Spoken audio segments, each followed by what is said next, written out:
Dakle, knjaz Miloš je kako bi okajao sve te grehe, sagradio grad Aranđelovac.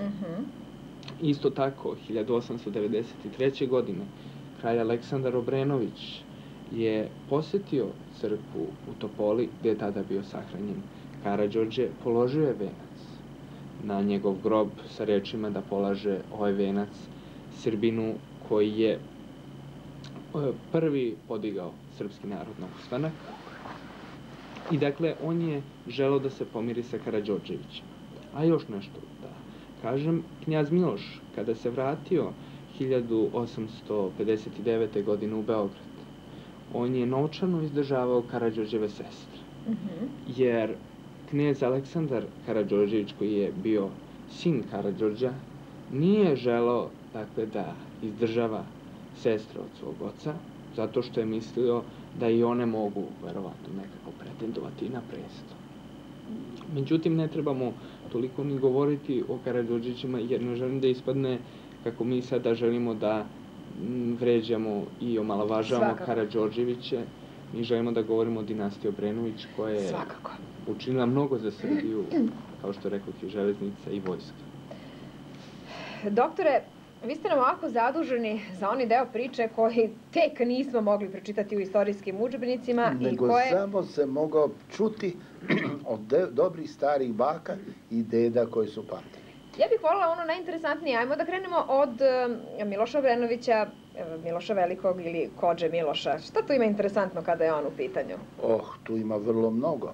Prvo, da ne govorim svi o Selevcu. Nama je poznato priča o Selevcu, ali ima i zvaničnih akata o Selevcu. Recimo jedna sitnica.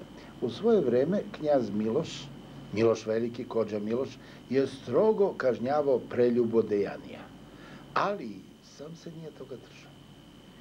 I šta ćete, živa duša, bio je mlađi čovjek, zagleda se u neku damu iz Selevca. I onda je putovao redovno za Selevac. Po ugovoreno vremu se pojavljivao. I sad šta je bilo, kakav je bio kontakt, u to nećemo ulaziti. Međutim, naš srpski narod je dosta promučuran. Shvatio je da dotična dama se negde čisti, viđa se u nekoj poljani, u nekoj pojati s nekim džentlmenom, shvate ko je i reše da ga nauče pameti. I lepo sačekaju da sve to bude, njegovom momku donesu dobro jelo, onako u prolazu neke seljanke. Evo ti bre domaćine, slušaj, meni je danas slava, ne znam, zadušnica, drž ovo, evo ti, pa se i ti počasti, putnik si. I on se dobro počasti, dobro popije i malo zaspi.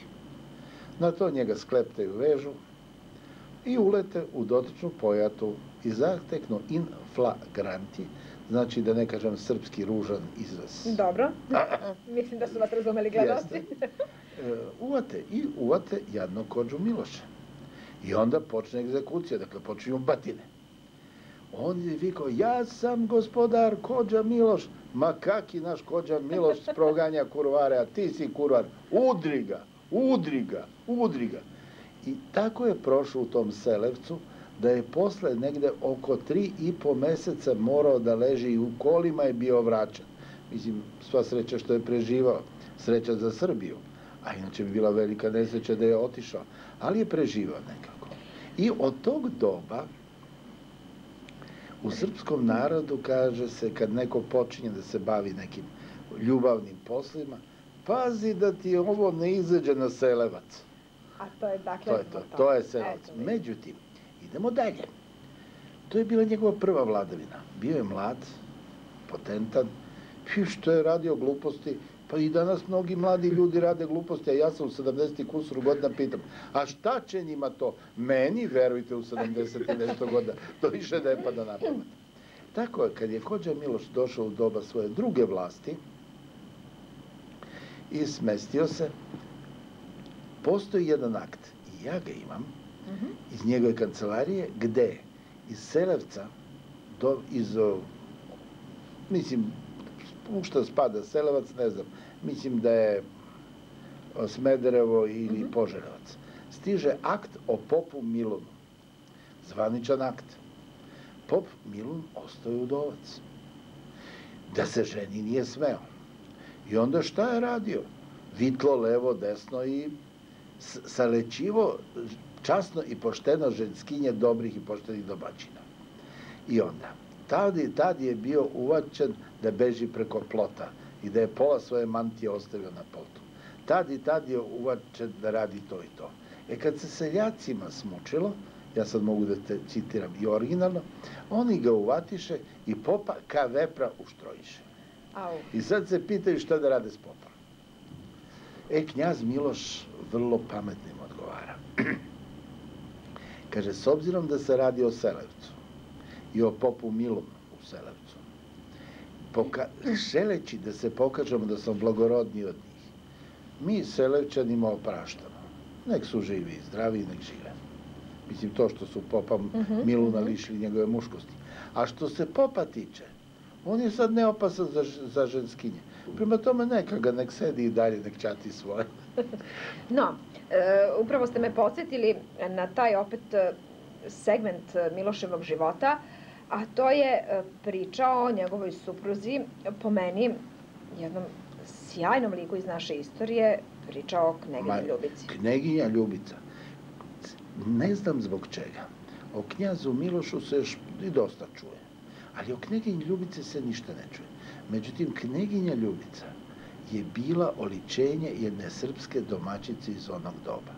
Nemojmo zaboraviti, reperkusija toga se sve proteže do početka Drugog svjetskog rata. Prvo, dok smo bili robovi turski, da ne govorimo da je bilo janičarenje muške dece, da ne govorim da su janičari prevođeni u mameluke, a bolje da on ne objašnjava šta su mameluci, jer tamo apsolutno žena nije bilo, pa se shvate ko je zašto se služio. Druga stvar, bilo je danak u krvi, janičarenje, ali bilo je i odvođenja lepih devojaka u hareme. Da bi se protiv toga borilo, jednostavno su deca, još maltene u kolevci, dobijali istetoviran krst na čelu. Pa sad ti ako hoćeš uzmi dete sa krstom, nećeš mu seći kožu. Ali i Turci su za to imali svoj odgovor, pošto su dovodili vrlo krvožedne ubirače poreza u krvi, koji se obirao svake 4. godine, ukoliko bi primetili neko lepuškasto dete takvih osobina sa krstom na čelu, onda bi ga lepo ubili, da im ne trči sa krstom.